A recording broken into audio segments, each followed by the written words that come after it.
Wow. Welcome to DogStar. Each week we sit down with a star of rap and R&B, and this week we have the pleasure of sitting down with the one and only Nur-D. Wow! How are you, my friend? I'm feeling really well. A star? Wow.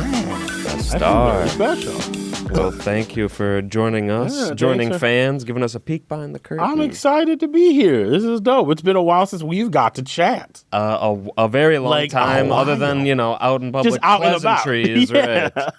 But yeah, we sat down with you twice on our old show, Sundogs Present Local Vibes. Yo. Make sure you check out those interviews. Those are available YouTube, wherever you get your podcasts as well. Yup. But today we're checking in and we're focusing on the most recent projects as well as what's on the horizon. Heck yeah. But for our DogStar audience, I say we jump in the time machine. Yes, we're going back. Getting our TARDIS, DeLorean, phone booth. Going back to Rosemount. Yeah, Rosemount. So we're going all the way back. Right, Oh, yeah. my goodness. So yeah, growing up, you're from Minnesota. So yes, I tell people all the time, I have a home team, heart team, because I was born in the Bronx and we moved to Minnesota. Okay. But I've spent most of my life here. Since 6th grade, I was in Rosemount. Okay. You know what I mean? And I went to high school here. I've been all this other stuff, college here. The formative years. Yeah, everything that makes a person from a place. This is where I'm from. So I'm Minnesotan through and through. I cheer for both the Vikings and the Giants. Yeah, I wouldn't mind putting that to the test, though. So before 6, any musical memories? Are people playing music? Yeah, I mean, the around you? house You is got always filled with music. My mom sang in church. My grandfather did, the organ and playing the piano and stuff. Sick. And so, there was always music in my house. We were a musical little group. I remember the first time I really locked into music. I tell the story all the time, but it was Stevie Wonder's Songs in the Key of Life on a little CD radio box, you know what I mean? Those those things where you could open up the top and put a CD inside.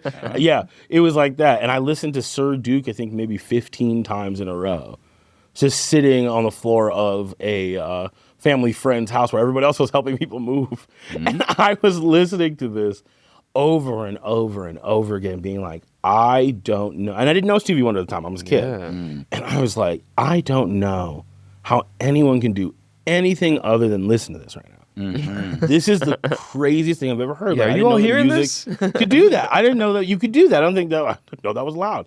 It was just so dope. And so music has been a part of my life since as long as I can remember. Wow. Mm. That's huge. Yeah. And so we do want to kind of trace the becoming a music performer.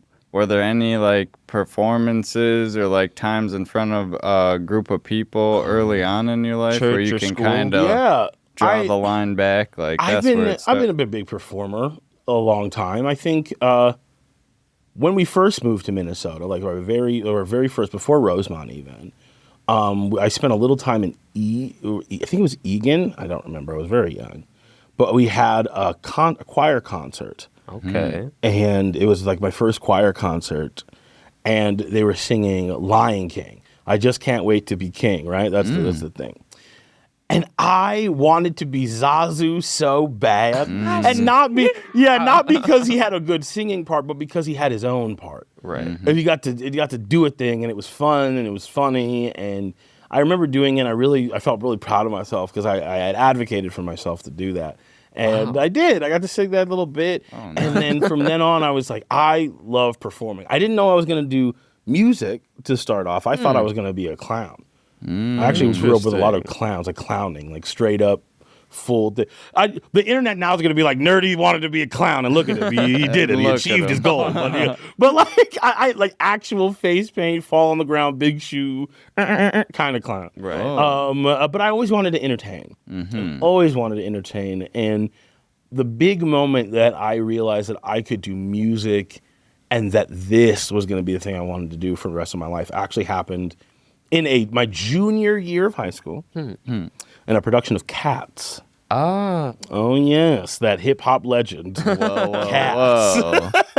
Were you in the cast? I was in the cast. I was, I very desperately wanted to be Rum Tum Tugger, who was the sexy cat who had the cool songs. And to this day, To this day, I still think that I should have been Rub Tub Tugger because I could sing the part, but they wanted someone who looked the part, and they did, and he did a fine job in the spandex. I just say I could out-sing him. But they wanted to make me Old Deuteronomy. This is a lot of theater people talk, for those of you who don't care about this. And Old Deuteronomy is just the only black guy in the cast. Oh, no. And so I remember purposely tanking that song because I didn't want to do that. But then they made me Bustopher Jones instead, which for those of you who don't know, and I talk about this in the Chunkadelic in my song Doing Too Much.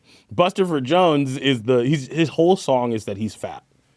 That's it. That's what it's all about. It's about how fat he is and how much he loves to eat. And if you can imagine being a plus size kid in high school at the time, when everyone else is wearing like their little sexy onesies and with the crawling around each other, and you're just like, oh, I'm so fat. No. It wasn't particularly great for one's self-esteem. But one night, right, there's a blizzard at school. And a full house, packed house, blizzard everywhere. And it got so bad that the power cuts out. What? Right? So it's during my solo. I'm sitting there, the whole school, like a whole place behind me. Everybody's in the audience. I'm sitting on my little giant top hat. I'm singing about how fat I am. And then the lights cut out. I know because you guys have been performers. You guys perform too. Every now and then you're performing and the world kind of catches up to you because you're in a flow. You're just going. And then if something happened, you realize it happened like 15 seconds afterwards. And you're like, oh, maybe I should do something about that. So here I am, I'm singing, right? I'm doing the bit.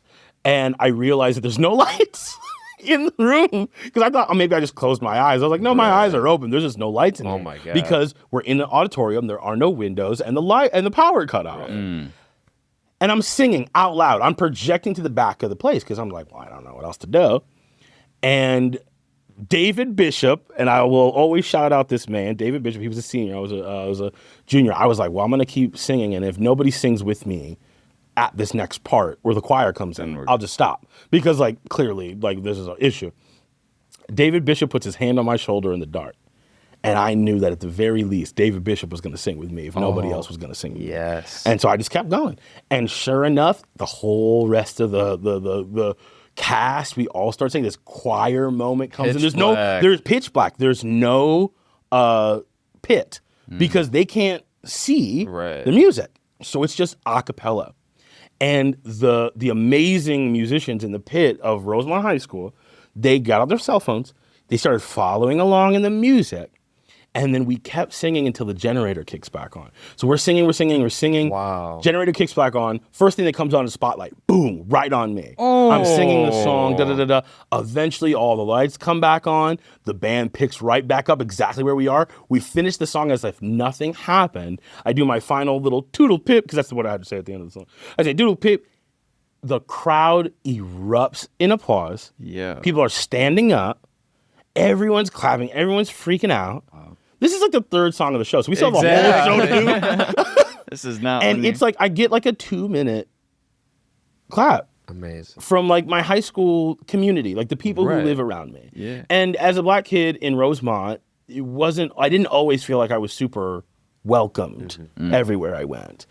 So to see that and to see that my music could do that, it was something that stuck with me. And I said, and I walked off to the side. Our choir teacher's crying. She's so impressed with us. And everyone would come back and they were like, all patting me on the back. Like, that was amazing. Like, you kept doing it. They're like, get back out there. We still have more to do. And I'm like, ah. And I was like, I will do this forever. I don't know how.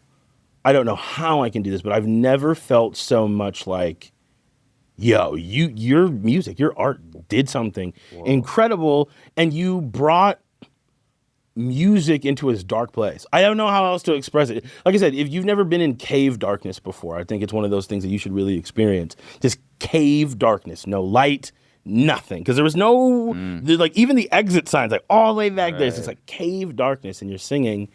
And it was a moment I'll never forget. And that's how that music kind of seeped into me as a forever thing. I didn't know how I was going to entertain forever.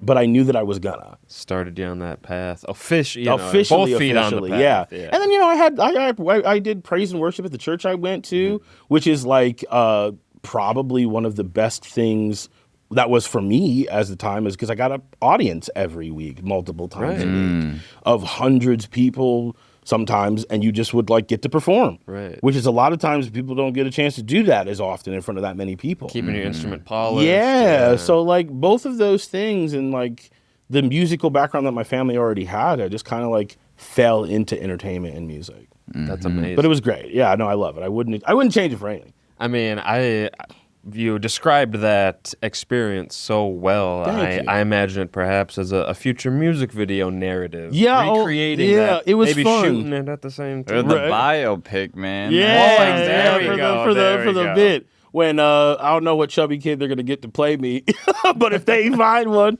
actually no, I want Timothy Chalamet. Let's go. Hey, Listen to that'll me. be the acting challenge of his career. Yeah. Again, that Scarlett Johansson. I don't know. One of them can do it. They love doing that.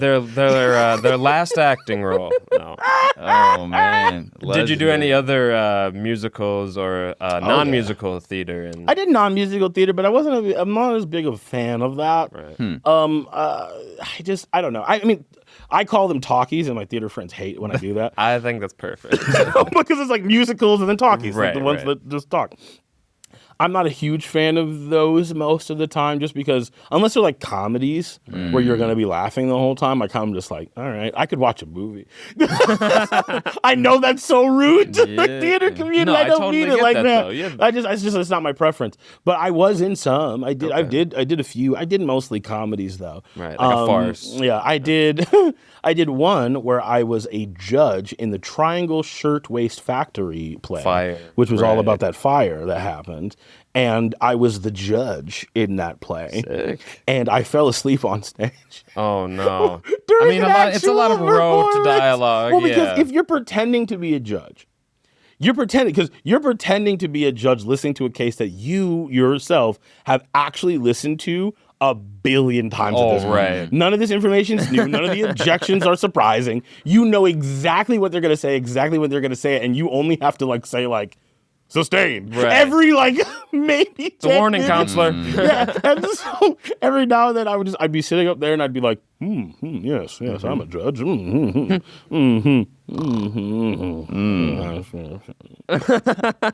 Oh, well, sustained. Gavel wakes you up. And I never did something like that again. I just was like, well, you know what? That's just not for me. But felt at home on the stage. Yeah, I love being on the That's stage. It's awesome. one of my favorite spots. It's cool. You get to express yourself in a really cool way. Yeah. Shout out to the theater community for giving me Seriously. a lot of stuff. It's amazing how close a lot of Minnesota hip hop artists are with the theater I community. think more whether people it be, should get into theater if you want to do art in any capacity. Yes. Like you should at least try it once. Because again, it allows you to get into a character space. And even though a lot of artists don't consider themselves characters, as someone who's done a lot of character work in both theater, professional wrestling, you kind of are.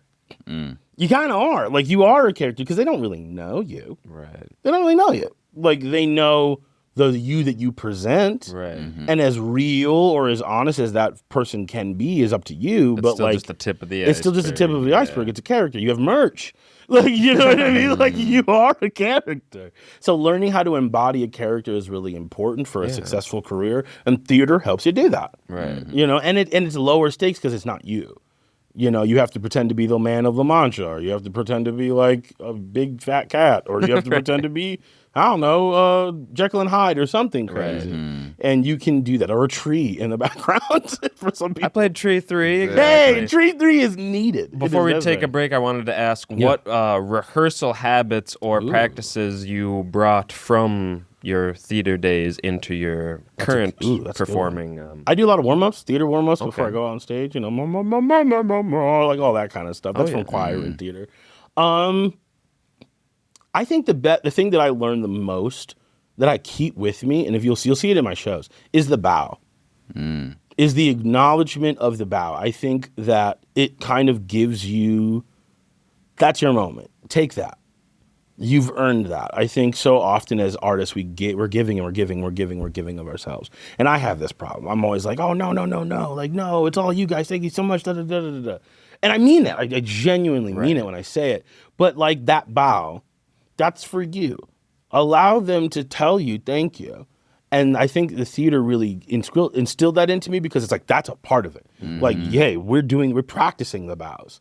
Go up there, take your spot, bow the way you want to bow. And theater kids will tell you there's a bunch of different ways to bow. You know, like you take your bow, have your moment, and then acknowledge it. I always acknowledge my band. I always acknowledge DJ Hayes, and and try to acknowledge the space that you're in, you know, like the tech. This moment, yeah. It's a moment of appreciation that you can both take in for yourself and spread around to the other people that help you. So that's something that I really take from the theater community that I brought into the rest of my thing, is that bow is important. Take that time for yourself. That is huge. Yeah. Words of wisdom. Yeah, you earn Nur-D on DogStar. Yeah, we out here. And it might be a bit of a stretch, but like the professionalism you bring too. I know people in theater like real serious about being on time. And I'm big on that. I think call time's important. Especially if you do, like, every theater is a live show, right? So if someone just doesn't show up on time, that could really affect a lot of people. There's a lot of moving parts. If you've ever been in a theater production, or I mean, like, granted, doing hip hop and music and different artists, like, it's a big production. But if you've ever been to theater production, you just spend more time with the people behind the scenes than you do as an artist. A lot of artists, they show up like at soundcheck, or they show up like after soundcheck. Right. You know, they show up 5 minutes before they're supposed to go on. They get up on stage, they do the bit, and then they leave. And it's like, but in theater, you're there rehearsal. You're there all the time. So you see the tech crew. You see the person who sets the cables down. You know the name of the person who like puts the props where they're supposed to go. And you're supposed to know those people. Exactly. You need to know the costume person. So you get an idea of how many hands it really takes to put your stuff together. So when you go to a venue and you're like, oh, I'm only here for like the 30 minutes of my set and I leave. It's like, yeah, you are, but you have the sound tech, you have the people who set the stage up, the people who run in the bar, the people who run the trash in and out. Right. Like there's the security teams, like all of that stuff is a big part of it. So it's important to kind of like be there to make that easier and smoother for all those people, because they most likely will have you back. I mean, you're doing a great job at setting that example. I try my best. For other artists. I try my best. I'm not always great. Though people be like, Nur-D has been late. I have been late. Don't get me wrong. I try not to be, though, because it's one of those things that shows a little bit of respect for everybody involved. A lot of hands go into making these cakes that we sell. You know what I mean? Like, our music is cakes, it's confectionery, it's sweet, it's an extra. And so, but a lot of hands go into making it. So the best way you can respect those people, as well as yourself, is to treat it like it's a business, treat it like it's important, and show up on time. Amen. Yeah. We got more sweet treats coming up after the break. We're here with Nur-D on DogStar. Make sure to follow him on Instagram, NURDROCKS, Nur-D Rocks. Follow us at DogStar Podcast, wherever you get your podcasts. We will be right back, baby. Bow wow. Bow wow.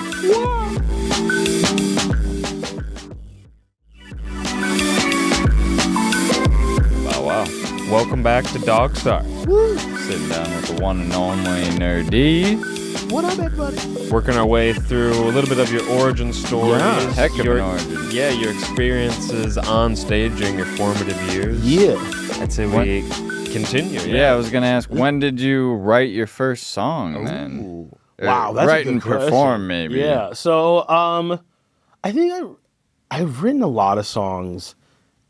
I think I wrote my first song. I don't think anybody ever heard it. I don't think I showed it to anyone. I think I just did it and put it in my house and just did it to myself. I wouldn't even know what it was called. I wouldn't know how it goes. I remember doing that, but I remember not showing anyone. But I think the first time I ever showed anybody a song I wrote was in the green room of Rosemont High School after like a theater production. I had nice. We were all just kind of hanging out. People were doing stuff on the piano, playing songs from the radio, whatever. Back rubs. Yeah, theater kid stuff. back rubs, theater kids, the back rub trains. You all know what I'm talking about. We're all desperately horny, but don't know what to do about it. Like, theater kid stuff. And so I remember sweating bullets. I remember being so nervous. Because I didn't play the piano at the time, and I was only clunking around.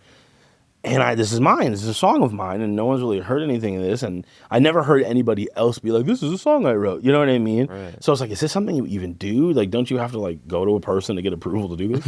And then I just did, and I remember people were like, "That was really nice." It wasn't like particularly overly complimentary. Played it on your phone or on the piano? On the piano, I just played it and sung okay. it, and people were really, kind about it. And I remember just being like, whew.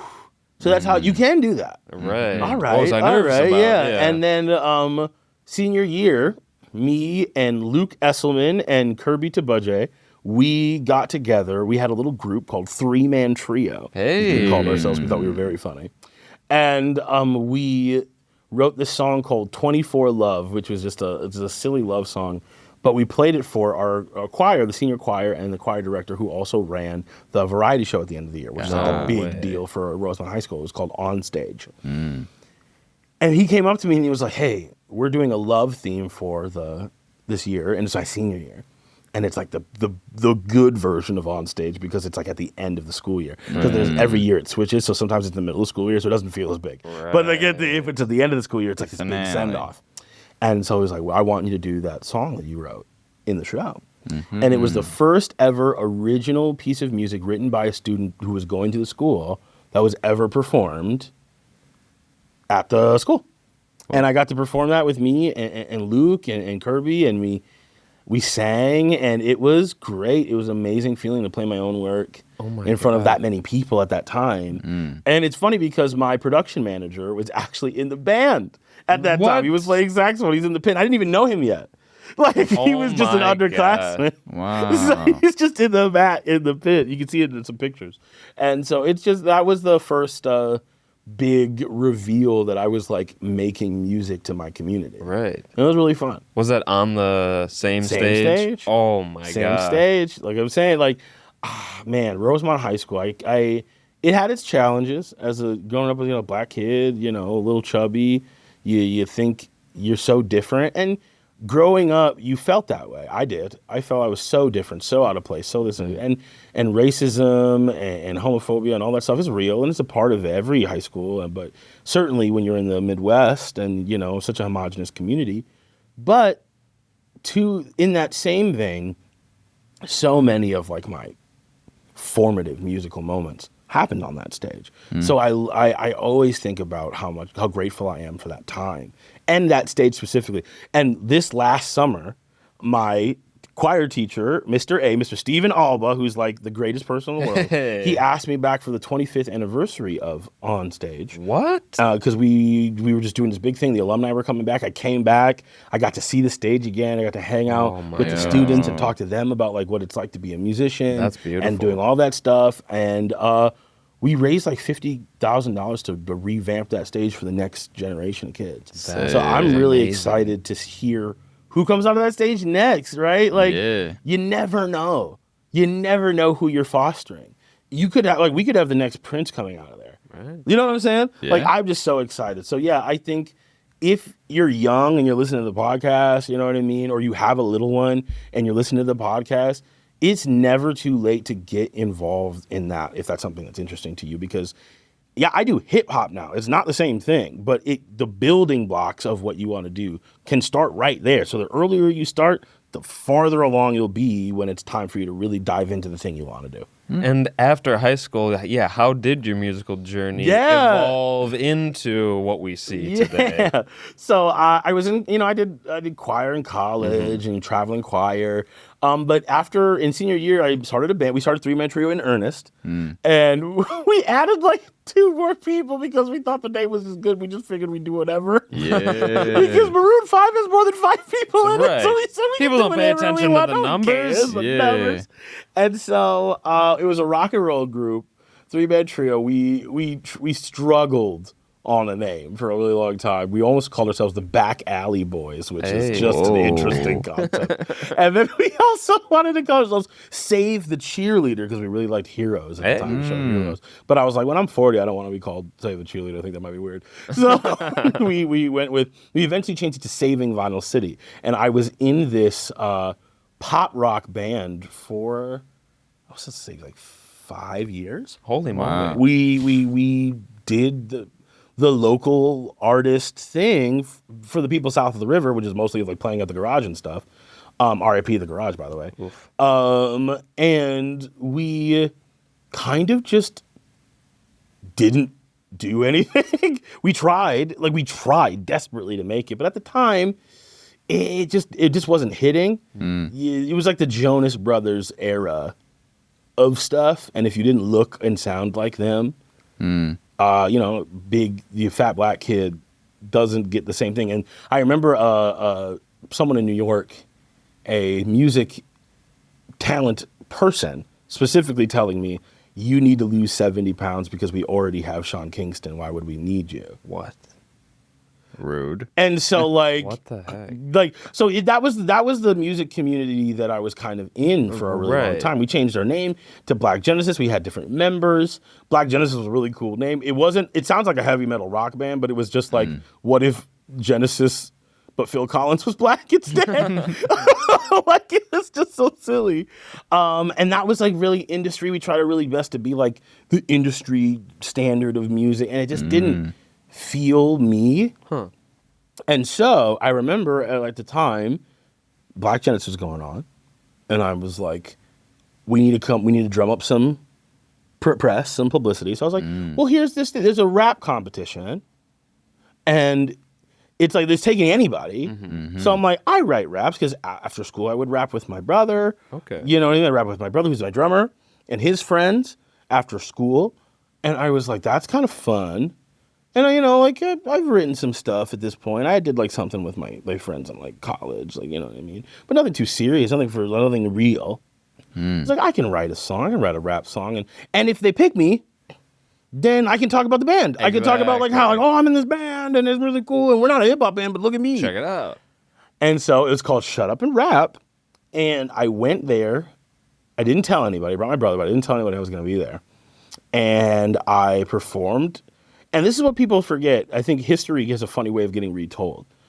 My first time at Shut Up and Rap, because everyone likes to say like, oh, he never lost. The first time I did Shut Up and Rap, I lost. It was me versus Tyler Berry at the very end of the night. Like, it was me and him for the 1 and 2 slot, and he won that night. Won that because he nailed it. He had sing. like props, and he was like singing a girl. He put a rose in her hand.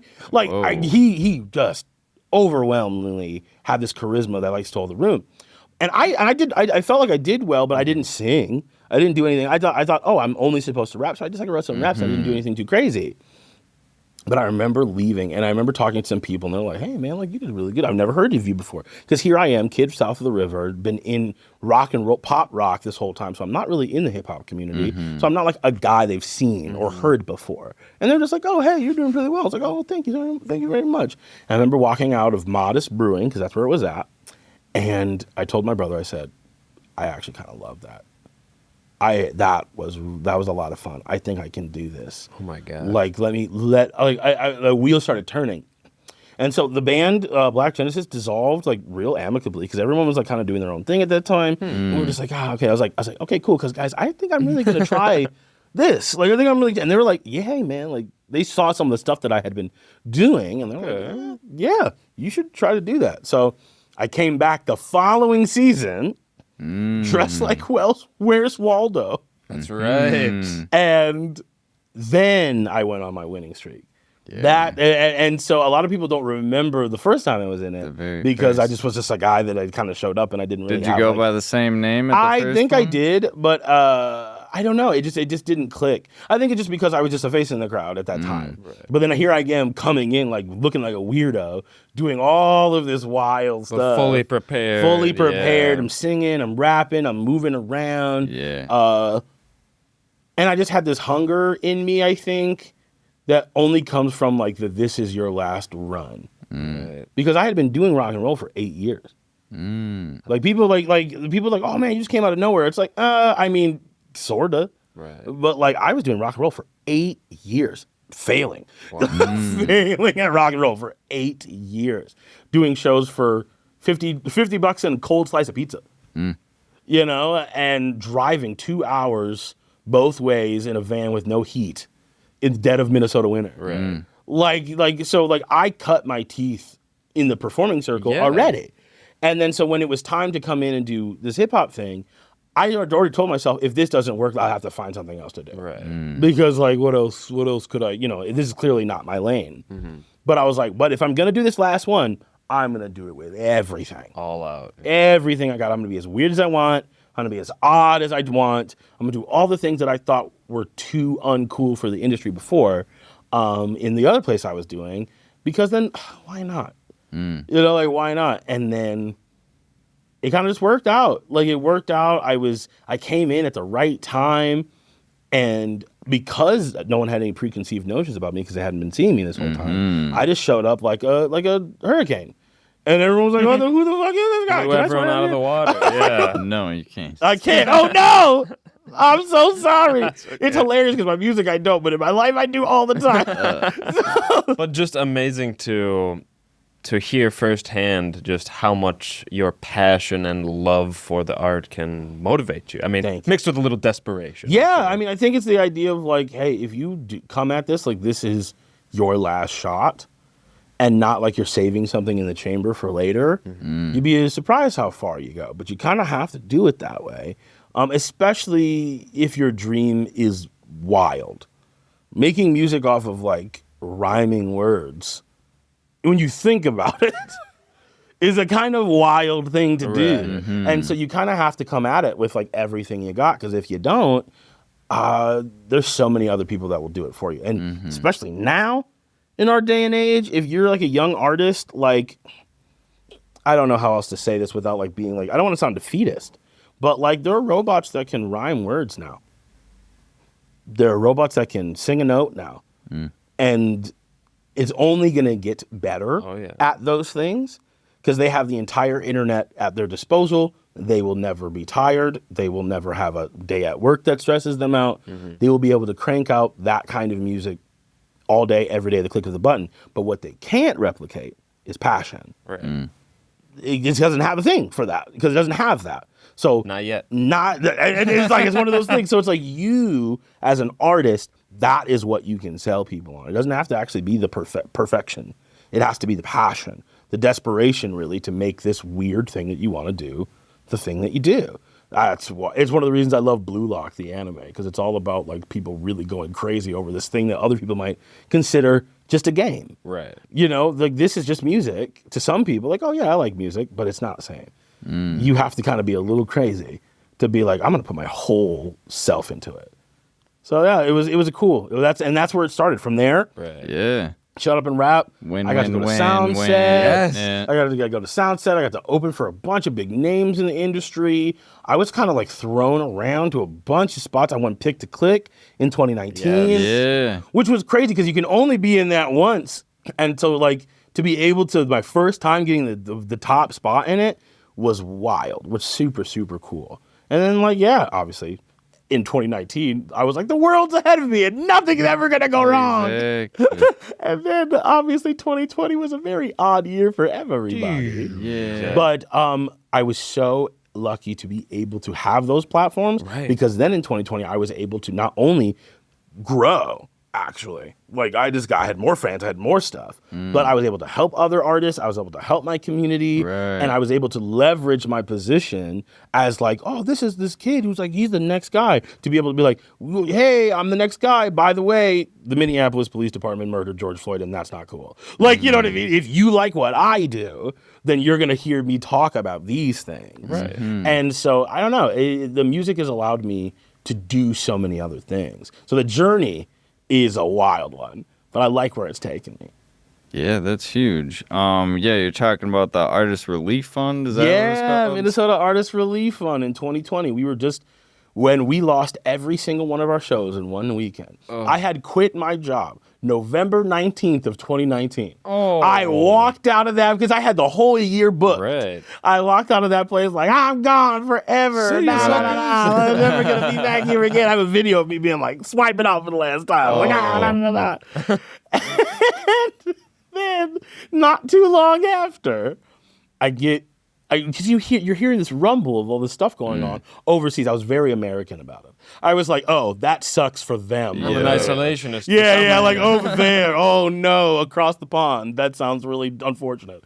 But when I got this call from the Minnesota United, because we were going to do their opening, that was one of our first big shows that year. We were going to do the opening of the Minnesota United season and the soccer season that year, and they email us and they're like, hey, so soccer's canceled. Yeah, nobody's doing anything. Soccer's canceled. And I remember after reading that, I was like, this is real. I have not seen a group of people not care about their own safety more than soccer fans. They don't care about these nothing. hooligans. The whole place could be on fire. Right. And they'd be like, no, no, no, no, no, no, no. It's they 1-1. don't care. Yeah. So for them to shut down, I was like, oh, this is serious. Like, whoa, we're about to get really hit. And then sure enough, that same weekend, we lost every single show that we had for that year. How did you not just stop doing music? Yeah, I thought about it. Like, I literally thought about it. I mean, like, just reading the email. I remember just being like, I feel like someone's trying to stop me from doing this stuff. But I realized right after that, after I had that moment, I had my little, self-defeatist moment. Because sometimes you do. You gotta let that out. Right. I said, Matt, you're the 2019 Pick to Click artist. You're like your community, even if it's a small section of it, has like put you in this position to be better off. Yes. Like, because everybody knows your name now.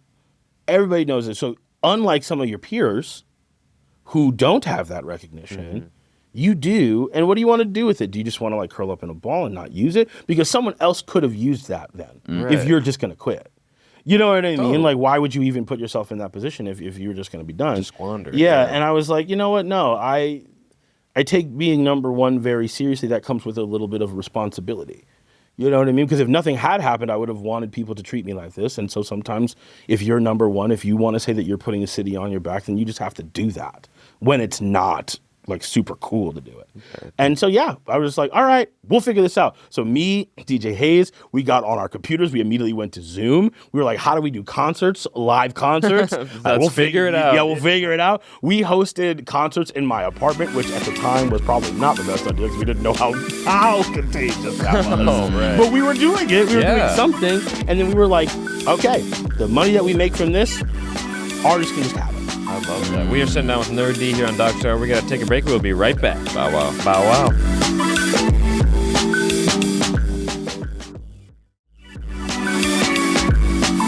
Bow wow. Welcome back to DogStar.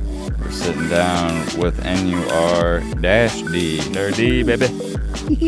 Working our way through the timeline. Yeah. Talking about 2019, 2021 era. What a time. It was a wild least. time, especially specifically here in the Minnesota music community. Oh, yeah. It was the eyes of the world were on us in a way that I don't think that have been probably ever. Like the entire globe was watching Minnesota for a good 2 years.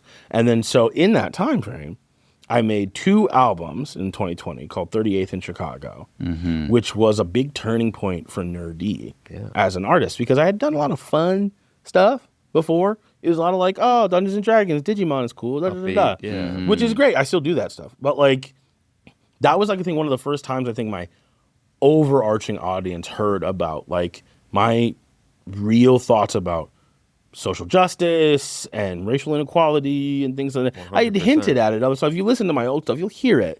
But I just assumed that everyone kind of like would just know that. But it's not. I remember I was in a parking lot in Kmart. We were running a little first aid station during the protest. Justice Frontline Aid. Justice Frontline Aid, yeah. We were running a little first aid station, and I remember the cops were coming in, and I got shot by one of their non-lethal rounds. And I remember it hurt so bad, and it hit me right in the hip. And I remember I remember that night people had said, oh, they're really going to be shooting at us this night. Like, they're using live rounds. They're really taking people out. So when I got hit, I'd never been shot before. So when I hit, I was like, oh, snap. Like, this is it. Real. Like, okay, well, I'm dying. I'm going to die in this parking lot, I guess. And in that moment, I was like, did I say everything that I wanted to say? You know what I mean? Like, when you think you're, like, going to die, you're like, huh. Did I live my life? Did I live my life in a way where when I'm gone, my family, my friends, the people that are going to hear about this, and maybe that's a little arrogant to think that people are going to hear about this, but like, I don't want people to be like, oh, well, Nur-D did. What was he doing there? Like, why was he there? Like, why did he, what's going on? There was no I don't want to leave no mysteries. You know what I mean? So it was after that moment, I remember I went to DJ Hayes. I was like, because I had been like writing a little bit of this stuff. I was like, oh, it's a little dark. Like, it's a little like outside of like what Nur-D is. Right. At least at that time. Yeah, at the time. And I was just like, nah, I don't want that feeling if this, and because I'm going to go out, I'm going to keep going out. I know that. So if I'm going to keep doing that, I want to make sure that people know exactly why they're seeing Nur-D on all these places. So I went in, I wrote 38th in Chicago. It was back to back. So we were literally, me and DJ Hayes, because we made most of that in his apartment. Wow. We were going out every night at the protests and the stuff and like and the movement things and doing all that stuff, gassed, beat, shot, all that, and then at the end of the day we'd come right back and we'd record. So a lot of that stuff is coming straight off the street, like coming straight off the street, and that was a big turning point. I lost a lot of fans, but I gained a lot more fans to compensate for that loss, because a lot of people were just like, oh, I'm done with you. You care. Yeah, right. And I remember being like, that's so crazy. Yeah. But all right. Yeah, like weird more, thing to... Yeah, more power to you. You know, off you go. But I had so many people come in and being like, thank you for saying something, or I didn't even know that. A lot of my fans being like, I didn't even think of it that way. And now you're helping me see this in a different light. Yeah. And they changed their thing. And that's when I realized, like, hey, this Nur-D thing is more than just fun. Yeah. Like, it can also be helpful for the community and stuff like that. So for 2 years we worked on, we did that. 38th in Chicago was a lot of fun to do, and it was beautiful and painful, but it was like the thing. Right. And then afterwards, I remember being like, well, what do we do after that? Yeah. And we did another mixtape 3, just for fun, which was a lot of fun. Very aptly named. It was just for, because we were like, all right, we just did 2 really heavy records. Yeah. Like, I want to do something just for fun. And we still talked about stuff on the record too. But that was that was just another, just like a group of things we got to do together. And then we did Crush after that. Me and Hayes, we went to Nashville and we stayed with my father-in-law, and we just made music. We held up in the house. We made music, and then we went out to do open mics, like just to do it, just to be in a different place, different environment. Music, it's Music City, you know what I mean? So we were out there for a while. It was very fun. It was like a whole month we were out there. Cool. We made Crush, which was just like, I wanted to make a love record. And also, like, I was like, I'm experimenting with my own self, like my queerness, like my polyamory, like I'm learning about my stuff. And I was like, I want to like express that. It's coming out of me. And so we did Crush. We released it at Amsterdam Bar and Hall, which was really fun. Sick. There was a massive blizzard that night too. There's so many blizzards in my life. Yeah, Minnesota. Thanks, Minnesota. Thanks, Minnesota. Yeah, March. There's lots of blizzards, but we still like got the place like cracked open. Like, so many people showed up for that night, and then we did the Crush, which was really awesome. And then from there, I actually had a hiatus of music for like a year and a half. What happened? I don't know. I think, well, what happened? There was multiple things that happened. Hey, just, you're making music. You usually make a record and you spend a year promoting the record. And so I was doing that, and I'm like, okay, I wonder what we're going to do next. We had some ideas. But then, and like, this big thing happened with First Avenue. I don't know if you've heard of this with me, but like, only through you. Yeah, no, this big thing happened through First Avenue where there was I was booked for a show, and this person on the show was accused of sexual assault. When I brought it up, they dropped me from the show. And then I was very confused. I went to like figure out, well, was anything being done about this? Like, did you guys like investigate it? Found out that they didn't. I learned from the survivor that she had actually already told them about this a year ago, and they kept booking this person. And so then I was like, oh my gosh. And then I went to talk to the owner, and they were not very kind about that situation. And they set up a meeting with this person, and they just no-showed it. What? And the survivor just was kind of left at a coffee shop. And I remember, because I was there, and I remember just being like, damn, this is the community that I'm in. And it really put me in a real big depression for a while. I didn't want to make any music. I didn't want to do anything, because I was like, wow, this is the place that I've always wanted. This is the community that's given me so much. And like, what is it really? Like, what is it really? And I started writing this whole record that was like going to be like I'm going to talk about it, and it's going to be this and that and the third, and I'm going to be so angry and sad. And we were doing it. I was writing them out, but I was just getting deeper and deeper into depression. I was writing myself into the downward spiral. And then one day, just out of the blue, I found this little fun, catchy beat on just like out and about on the internet. And I was like, that's fun. And I wrote Sandy Cheeks. And I was like, that was really fun. Yes. And then another producer friend of mine, Papa Buck, sent me a song, and we wrote IDGAF. And I was like, that's really fun. So then we're like, oh man, I'm having a lot more fun writing music like this. And then Ryan was like, maybe we just do that. Maybe the win in this situation isn't a takedown.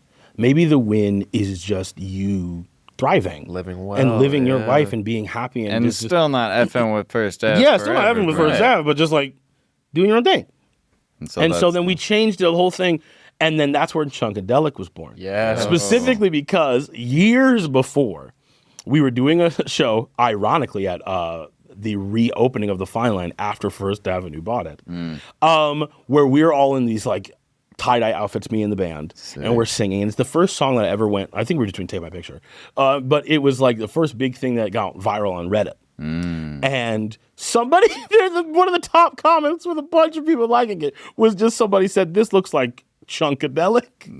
And I knew they were trying to be mean. Yeah. Oh, no. But I was like, that's hilarious. Right. Yeah. That's hilarious. That's hilarious. That's actually a genuinely funny joke. And I love that. It's a great name. This is amazing. And I was just like, well, I'm just going to sit on this. Yeah. And then so randomly in the studio, we're making this music. And Ryan turns to me, he's like, is this Chunkadelic? Are we finally going to pull the trigger on that? Yes. And I was like, you know what? Yeah, let's do that. And then we just dove in earnest. And that's where Chunkadelic came from.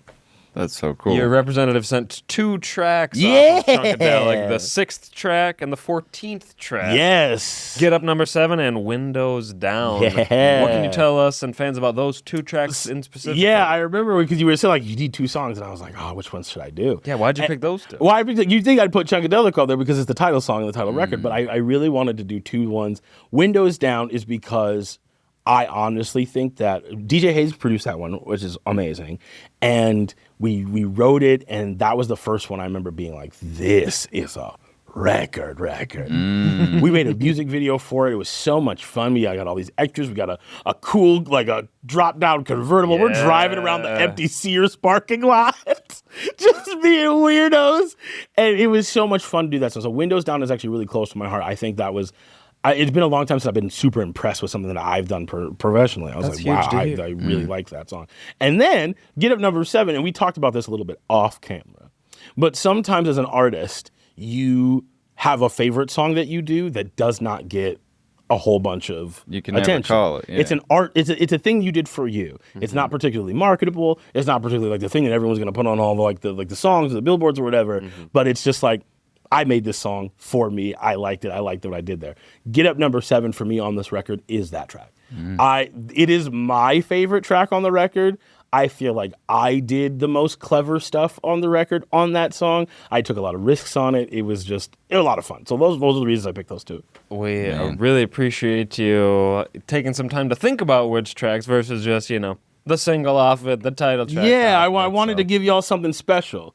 DogStar, you had never been on DogStar before. I want to do something cool. Let's go. We've got about a minute left. We just really want to thank you again for joining us, joining fans. Tell us really briefly about what you've been doing on TikTok recently. Oh, yeah, we're doing a lot of cool stuff on TikTok. We got the music review show every Thursday night. Me and the members of Fair Play Entertainment, my cool studio crew, we listen to your tracks. We listen to music. We just listen to what you've made, and we can give feedback. But sometimes we just vibe out if you have something really dope. And just rock with me on TikTok. Your boy's doing a whole bunch of stuff over there. Yeah, check him out. He's wrestling. Professional wrestling. Yeah, I didn't even get to talk about I'm that. doing comic book stuff.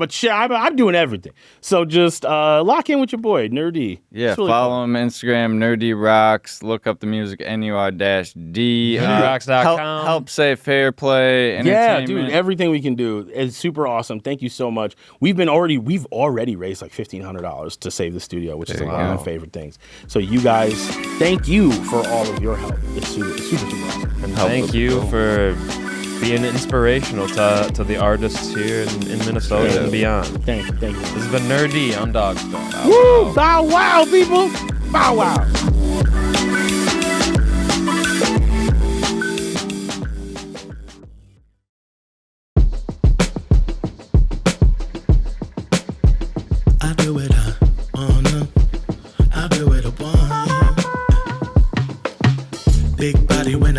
the lobby. I don't do this for a hobby. Got a budget and a tax, dude. Chunkalicious, really hard for you to miss it. I don't really gotta flex, but see a couple dozen racks, though.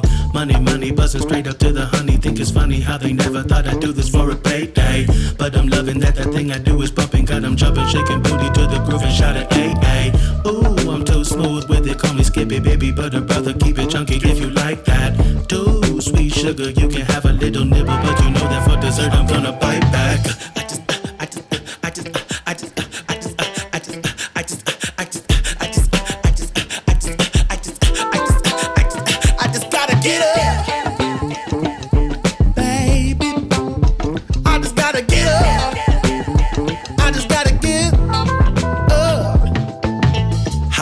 I'ma really give it to you. I'm not sure if there's a heaven, but I'm higher than the angels. Haters really try to kill the vibe and drag it down to hell, but I keep telling them my happiness just ain't yours. If I never get my star up on the brick, I think I'll kick it with some people who are never cool with SA. If that means I gotta get up out your town, then I'm out. Never been a check that's big enough to pay me. Strut stepping, ain't nobody need impressing. If you haven't got the groove, I do not think it's really in you. If you think that I should be somebody different, here's a tissue for your issue and a kissy for your boo-boo. I'm so ludicrous, I dip, you dip, we dippin'. Everybody in the focus, pouring right about the back door. And I might flip my style a little, but I'm gonna bring it back though.